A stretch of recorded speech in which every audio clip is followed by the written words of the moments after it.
Hello বন্ধুরা, আজকে আমরা আলোচনা করব এইচপি M22F মনিটরটি নিয়ে। আপনারা এই মনিটরটি কিনতে চান তবে এই ভিডিওটি আপনাদের জন্য অত্যন্ত গুরুত্বপূর্ণ। তো শুরু করা যাক বন্ধুরা। 22F মনিটরটি আইআইএস মনিটর। এইচপি M22F মনিটরটি ফুল আপনাদেরকে দেখাবো, আনবক্সিং করে দেখাবো এইচপি M22F মনিটরটি। এটি হচ্ছে এইচপি M22F মনিটর। এই মনিটরটি বিষয়ে আজকে আমরা আলোচনা করব। এই বিষয়টি আপনাদের অত্যন্ত গুরুত্বপূর্ণ বিষয়। আপনারা যদি এই মনিটরটি কিনতে চান অবশ্যই ভিডিওটি আপনাদের জন্য গুরুত্বপূর্ণ।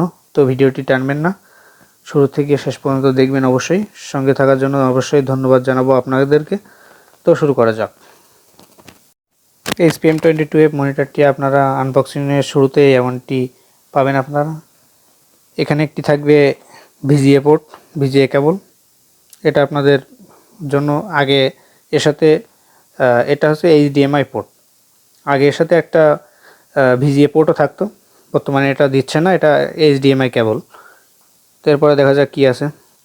এরপরে একটি পাওয়ার কেবল, এটি মনিটরে ইলেকট্রিসিটি লাইন দেওয়ার জন্য এটি ব্যবহার করা হয়, পাওয়ার কেবল।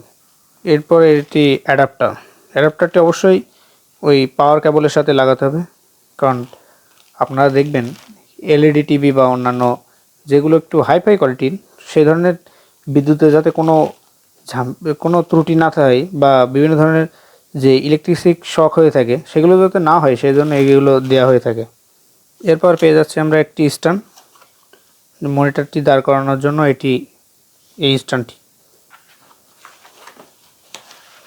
এরপর পাচ্ছি আমরা স্ট্যান্ডের নিচের অংশ। এটি হচ্ছে স্ট্যান্ডের নিচের অংশ মনিটর, যেটা মনিটরকে নিচে একেবারে থাকবে, মনিটরটিকে দাঁড় করায় রাখবে এটা। এরপর কিছু আমরা কাগজপত্র পাবো, যেগুলো যদি আপনার এই বিষয়ে ধারণা থাকে তাহলে আপনি পড়তে পারেন, এটা আমাদের কোনো প্রয়োজন আসবে না, তবে কাগজ রেখে দিবেন। অবশ্যই মনিটর সমস্যা হলে বা মনিটরে যখন আপনি কোনো ত্রুটি পাবেন তখন ফেরত দেওয়া বা এক্সচেঞ্জ করার জন্য এই কাগজপত্র অবশ্যই আপনার জরুরি, এবং এই বক্সটিও অবশ্যই আপনার জরুরি। এরপর আমরা পেয়ে যাচ্ছি যার জন্য এত অপেক্ষা, সেই মনিটরটি। খুব সাবধানে নামাবেন।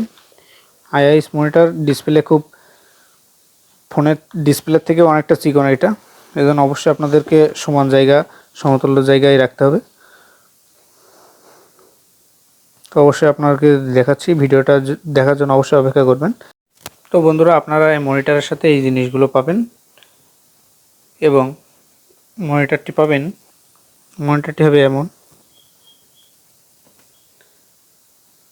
আর অবশ্যই মনিটরটি সমতুল্য জায়গায় রেখে সেট করবেন। তো বন্ধুরা, শুরু করা যাক M22F মনিটরটি সেটিং। কেমন লাগবে আপনাদেরকে এই মনিটরটি যেভাবে সেট করব সেটা আমরা আজকে আপনাদের সম্পূর্ণ দেখিয়ে দিচ্ছি। এই অংশটি নেব, প্রথমে আমরা এই অংশটি নেব, এই অংশটির সাথে এই অংশটি সেট করে নেব। তো শুরু করা যাক। এই স্ট্যান্ডটির নিচে এই অংশটা দেখছেন, এই অংশটিকে ঠিক এইভাবে বসিয়ে দিতে হবে। এভাবে বসিয়ে দেওয়ার পরে নিচে দেখবেন একটি নাট আছে, ওইটা আপনারা ঘুরিয়ে টাইট দিবেন। এইভাবে ঘুরিয়ে টাইট দিয়ে দিবেন, যতটা টাইট নিবে ততটা টাইট দিয়ে দিবেন। আমাদের এই স্ট্যান্ডটি রেডি। এবার এইটা অংশটি দেখছেন মনিটরের সাথে এই অংশটির সাথে সেট করে দিবেন। দেখুন,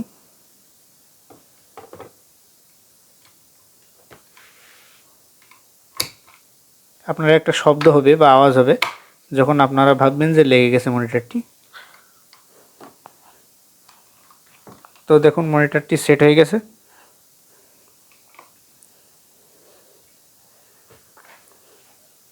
মনিটরটি দেখতে পাচ্ছেন আপনারা সেট হয়ে গেছে। অংশ মনিটরের পিছনে অংশটি এইচপি M22F মনিটরটি দেখতে পাচ্ছেন মনিটরটি কেমন। এবার আমরা দেখাবো মনিটরে কোথায় কি লাগাবেন। আপনাদের মনিটরের সাথে অবশ্যই এমন একটি কেবল দেবে, এইচডিএমআই পোর্ট। এটি মনিটরের পিছনে এইচডিএমআই পোর্টে লাগিয়ে দিতে হবে। দেখে নিন, এই যে এইচডিএমআই পোর্ট আছে, এখানে আপনারা এই কেবলটি লাগিয়ে দিতে হবে। যদি আপনার ভিজিএ পোর্ট থাকে পিসিতে, তাহলে আপনাকে বাজার থেকে অবশ্যই একটি ভিজিএ পোর্ট সংগ্রহ করতে হবে। এরপরে আপনাদেরকে এই স্থানে পাওয়ার কেবল লাগাতে হবে। আপনাদের মনিটরের সাথে অবশ্যই এই অংশটি পেয়েছেন, এই পাওয়ার কেবলটি এই মুখটিও এই স্থানে লাগাই দিতে হবে। আমি লাগিয়ে দিয়েছি পাওয়ার কেবলটি। আরেকটি আপনাদের সাথে সিস্টেম আছে, এই অংশটি নিচে চাপ দিলে খুলে যাবে এবং এই অংশটি অবশ্যই আপনাদেরকে এখানে লাগিয়ে দিতে হবে। এই HDMI পোর্টটিও এর ভিতরে দিয়ে লাগিয়ে দিবেন, দিয়ে অবশ্যই আপনাদের এই উপরে খাপটি এখানে লাগিয়ে দিতে হবে।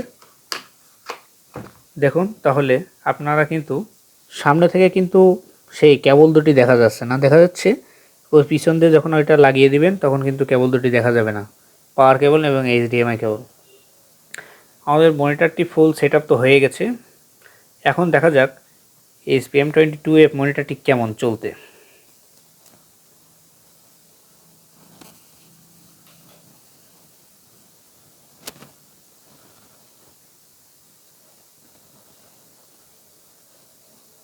তো বন্ধুরা দেখতেই পাচ্ছেন HP M22F মনিটরটি অন হয়ে গেছে।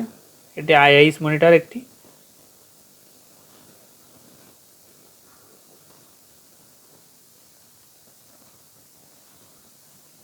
ভিডিওটি ভালো লেগে থাকলে অবশ্যই একটি সাবস্ক্রাইব, লাইক, কমেন্ট, শেয়ার করবেন। ধন্যবাদ।